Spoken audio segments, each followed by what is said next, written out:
Café Networking podcast promotes successful business experts. I'm Tom Ria, connecting people throughout the world from my podcast studio in Brazil. Joining us today from Hampton Roads, Virginia, John Hewitt, CEO of Loyalty Brands Incorporated. He's using his experience in franchising to develop faster road to growth and success.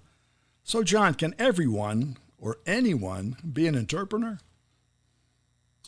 Actually, no. The 2/3 of Americans think they want to be an entrepreneur, but not everyone has the capability. When you're in business for yourself, there's no one every day telling you what time to be there and what you need to accomplish. And some people aren't self-starters. Another thing, I've helped bring in 5,200 franchisees in my career. And 5,200. 5,200.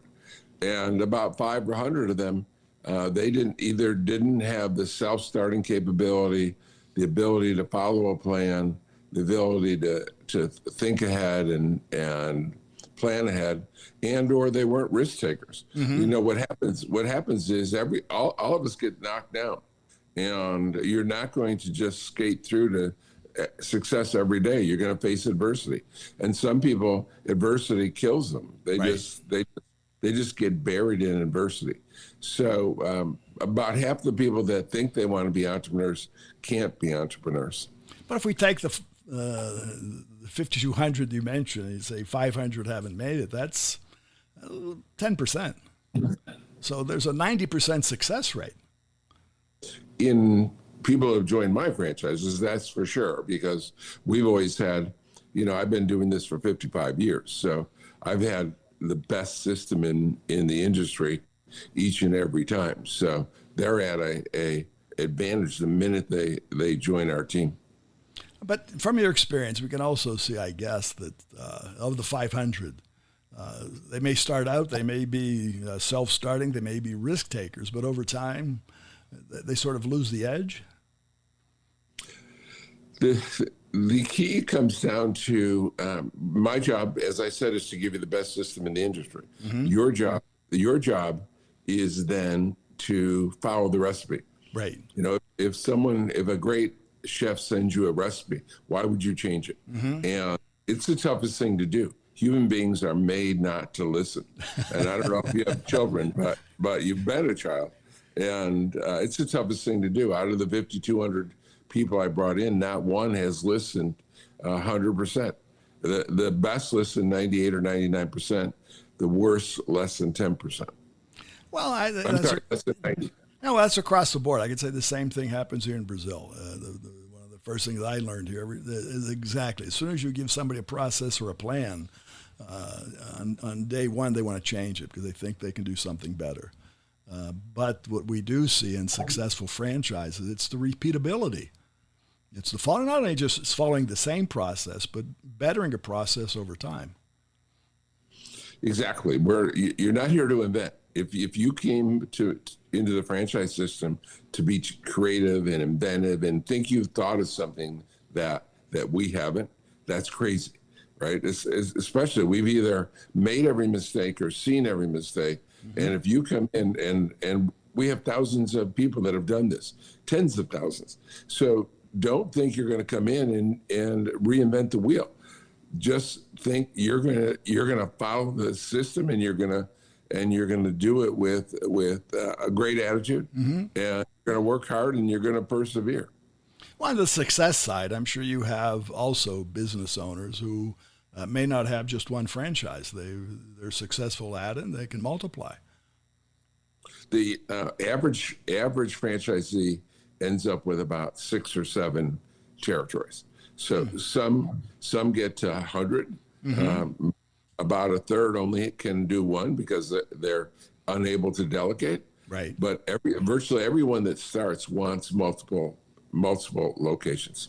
Well, and as they become successful, they also generate the revenue to help them do that. That's exactly the best people. They reinvest in the business, and they build it exponentially as a result. And you see, well, we've seen, and that's not only in the States, worldwide, the way of life of having a franchise is pretty standard operating procedure. What do you see going forward? That's the key to franchising is, McDonald's doesn't make the highest quality hamburger. My grandchild, my 11-year-old could go to the grocery store and buy some hamburger and buns and make a better quality hamburger than McDonald's. But it's a system of business, which includes location, cleanliness, speed, et cetera, et cetera. Everything. If you're going to have a franchise, you said the word, it has to be replicable and it has to be consistent, and a brand name has to mean something. Kellogg, Campbell, McDonald's, they have credibility. They mean something. They stand for something, and that's never. I don't see that changing. And absolutely to that point, somebody wanting to be part of a franchise, that's the best starting point, to have the name out there. To create a name for yourself is also a challenge. For sure, and it's a neighborhood by neighborhood battle.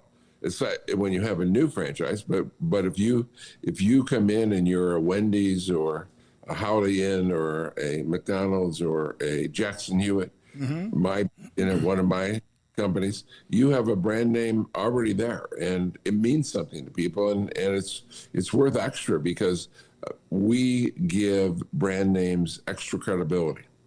Well, I can see that on your sites. We're talking about you're talking about McDonald's. Everybody's had a burger and they can taste it and they know what we're talking about. But I also see that you operate in different level franchises of professional services. We have 8 different brands, and the most exciting brand today is and I love it now, the pet industry, and it's mobile pet grooming, and it's called Zoomin' Groomin'. Zoomin' Groomin'. Zoomin' Groomin'. It's the fastest growing of our brands, and it's the fastest growing mobile pet grooming in the United States. I can see that. So that you're saying it's a home-based grooming. Is that the person goes out to the person's home to do that? Yes, we have outfitted beautiful vans, and they're big enough to stand up in, and they do it right in your driveway or in the street outside your home, and it's a lot less stressful for the pet. So zooming and grooming. Exactly. I could see that because even here in Brazil, I've seen more persons who have pets than children. Actually, there are in the United States. I'm not sure what they are in Brazil, but today in America, there's only about 30% of parents have children at home, and more than half have pets at home. Right. I would say it's probably the same here. And many here, and it's only one pet. There's just a whole series of pets. So, and to the advantage of having a grooming service come to the door, because the challenge of taking all the pets, of having appointments and what have you, becomes a challenge in itself. Exactly, and it's so less stress on the pet. They don't have to get in the vehicle. They don't have to go bingo with other animals. They don't have to leave their yard. Very good. Well, John, congratulations. Thanks for being here. How can our listeners find you? 2 easy ways, Tom, in LinkedIn, and also I'm on loyaltybrands.com. Very good. Well, thanks again, John. It was my pleasure. And for our listeners, it's John Hewitt, John, the last name Hewitt, Hewitt. You find him on LinkedIn and the site loyaltybrands.com, loyaltybrands.com.